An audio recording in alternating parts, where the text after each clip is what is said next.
The afternoon sun burned low over the Pacific as Liam Spencer stood at the edge of the Malibu shore, the breath in his lungs feeling sharper, more sacred, more fleeting than ever before.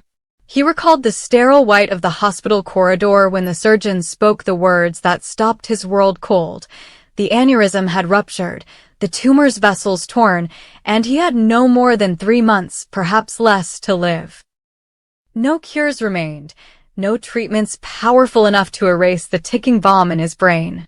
His body, once a temple of muscle and endurance built from years of surf sessions and late-night shuttle runs across Los Angeles, now felt like fragile glass, ready to shatter at any misstep. He closed his eyes against the roar of breakers, his heart pounding in rhythm not with fear but with a fierce determination. If the end was coming, then let it arrive on his own terms. Let it be crowned by love rather than swallowed by regret. In the days that followed, Liam moved through a haze of frantic phone calls and hushed plans. He sought out Hope Logan, the woman whose gentle strength had been the only constant in his life since the terrible night of the shooting, a night shrouded in betrayal, conspiracy, and almost unspeakable violence. Liam knew the truth lay somewhere between the secrets whispered in the corridors at Forrester Creations and the manipulation that had poured through the barbed wire of their enemies' schemes. Yet he refused to let those dark machinations poison his final chapter.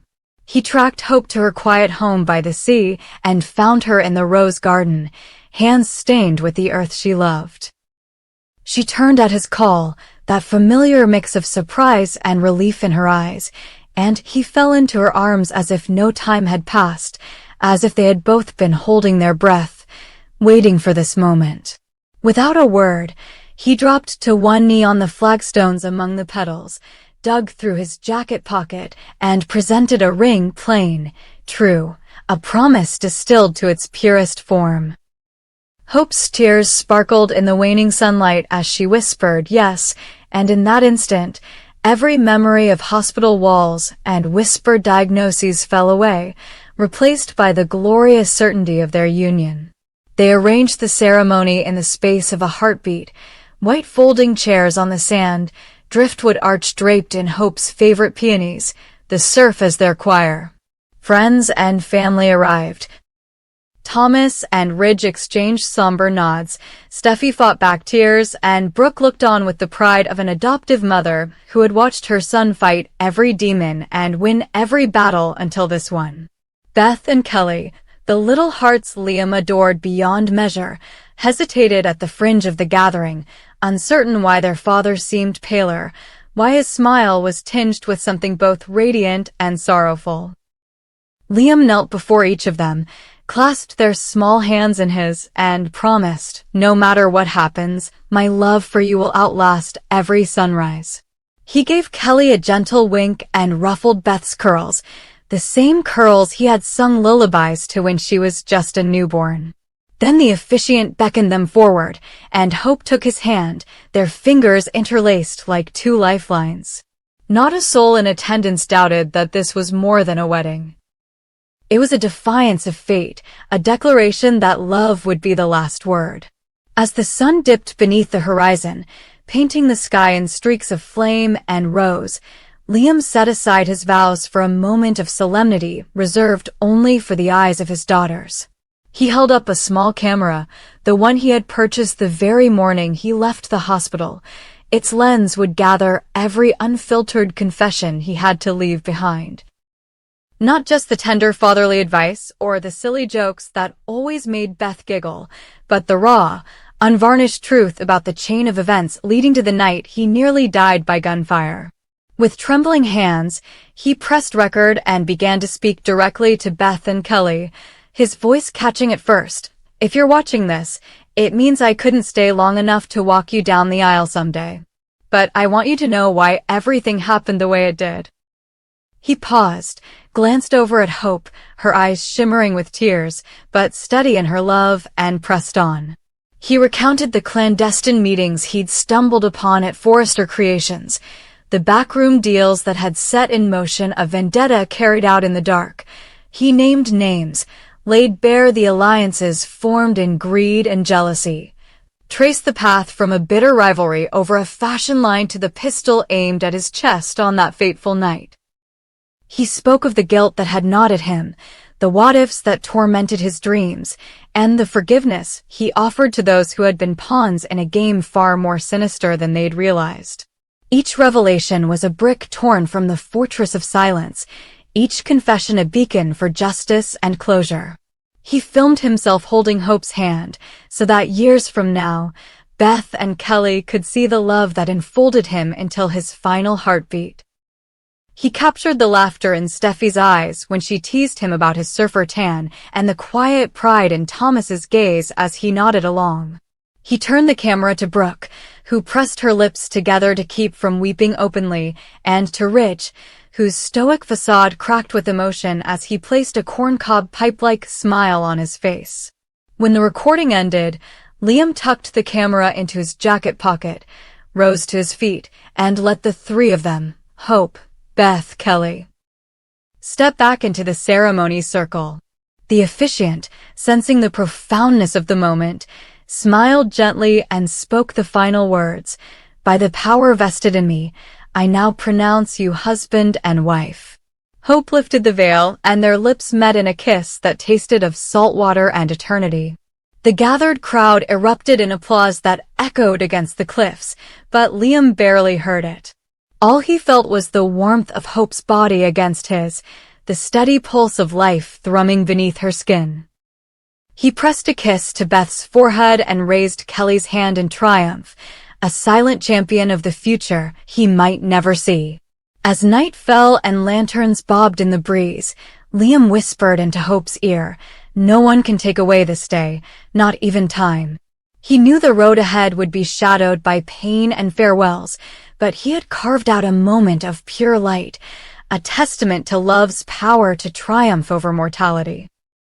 And as the first stars blinked awake overhead, Liam Spencer, heart laid bare and camera rolling, vowed that his story, his final story, would be one of courage, honesty, and the unbreakable bonds of family. A restless wind whipped across the sprawling Spencer driveway late on a moonless night, rattling the wrought iron gate and sending a shiver through Finn's bones as he crept toward the shadowed corners of the property. Only hours earlier, his world had shattered in a single, horrifying instant. Baby Hayes, the son he adored beyond reason, had vanished from the nursery, crib sheets rustling in empty terror. On a sleek black tablet left behind in the eerily silent room, a message blinked in luminous red letters, "Deliver the evidence. Steffi must pay for Luna's death." Finn's pulse thundered in his temples as he reread the text, unable to shake the sickening certainty that this was no random kidnapping, but the work of a vengeful fanatic so convinced that Steffi had killed his beloved Luna, her infant daughter, whose fate had been tangled in rumors and whispered conspiracies ever since she was believed to have perished. The very idea that someone could be so consumed by grief and rage that they would snatch away an innocent child to force a confession left Finn reeling, but the message left no room for hesitation: produce Steffi's crime files, or never see Hayes again. Desperation drove Finn to call Sheila Carter, the woman he had once exiled from his life, but who still possessed the cunning and connections he desperately needed. In the dim light of his private study, he outlined the cruelty of the kidnapper's demands, his own ruined medical license hanging over every word like a guillotine. Without his credentials, he had no official authority to investigate, no hospital privileges to unearth police records or forensic reports. Yet time was a luxury he didn't have.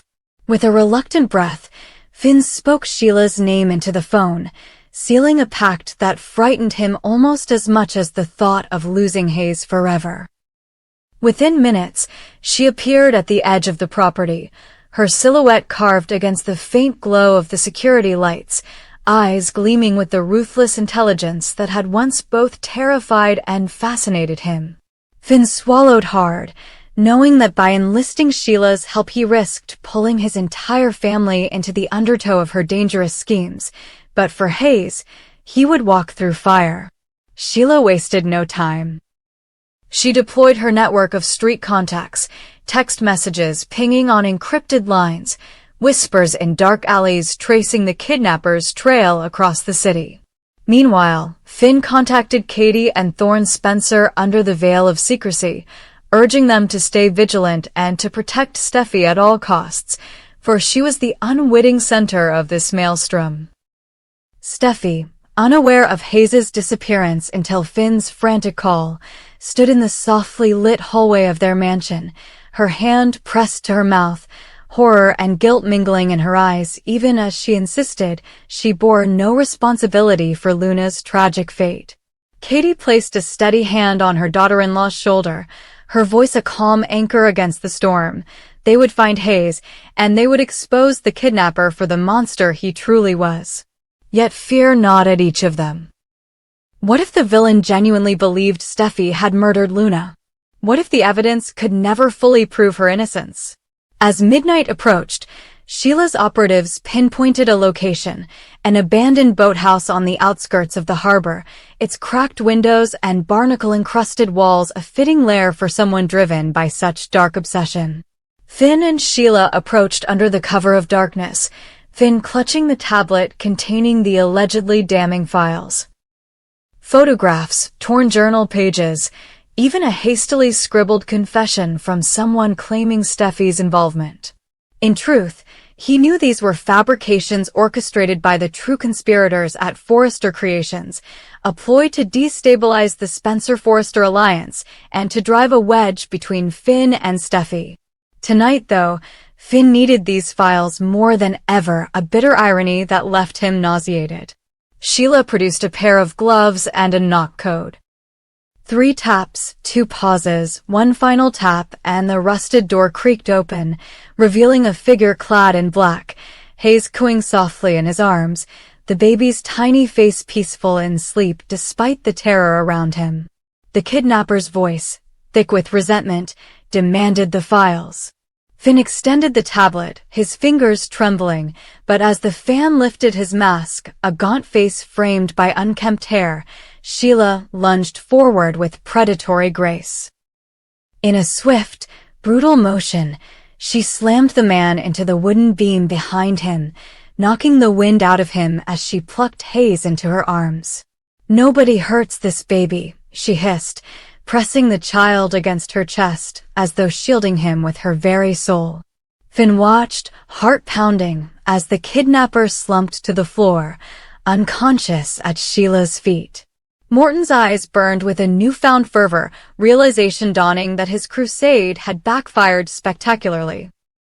He had underestimated Sheila's ferocity and her willingness to cross lines Finn never would.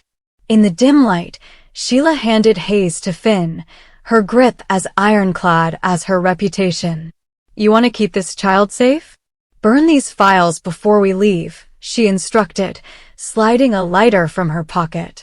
Finn obeyed without hesitation, watching the flickering flame consume the digital tablet's case, watching the files vanish forever in the hungry blaze. The flames mirrored the tumult in his chest. Relief at holding his son again, guilt at the secrets he'd allowed to fester, shame at enlisting a woman like Sheila. But as he cradled Hayes, soft coos filling the boathouse's stale air, he made a silent vow. Never again would he let lies and conspiracies tear through his family. He turned to the prone kidnapper, disbelief flickering across his face as he recognized the man who had once shown Luna sweet kindness in the park, the same man whose grief had mutated into monstrosity. Yet mercy, he realized, would not solve this. He lifted the man by the collar, eyes burning, and laid bare the truth. Luna's death had been faked by a far greater enemy, a betrayal planted to destroy Steffi's reputation. And this fanatic had been fed poison by voices more powerful and more calculating than any broken heart. As dawn's first light crept through the cracked windows, Finn called the police, delivering the man and his confession into their hands, and disappeared into the shadows with Sheila and Hayes, the little family reunited but forever changed. Back at the mansion, as the sun climbed higher, Steffi rushed into Finn's arms, her tears soaking his shirt as she clutched Hayes to her chest. Thorn, Katie, and even Ridge gathered around, shock and relief warring on their faces. Finn recounted the rescue in clipped tones, sparing no detail of Sheila's intervention nor the dark extent of the conspiracy against them. Steffi's face hardened as she listened, her spine straightening with resolve. "We'll dismantle every last piece of this," she whispered, pressing a kiss to Hayes' temple. "No more lies, no more secrets." Finn nodded, his heart hammering. Not from fear now, but from the exhilarating certainty that together, they could face whatever new betrayal the world threw their way. And though the scars of this night would linger, the Spencer Forrester clan stood united, a formidable force forged in love, resilience, and the unbreakable bonds of family, ready to confront the next storm, come what may.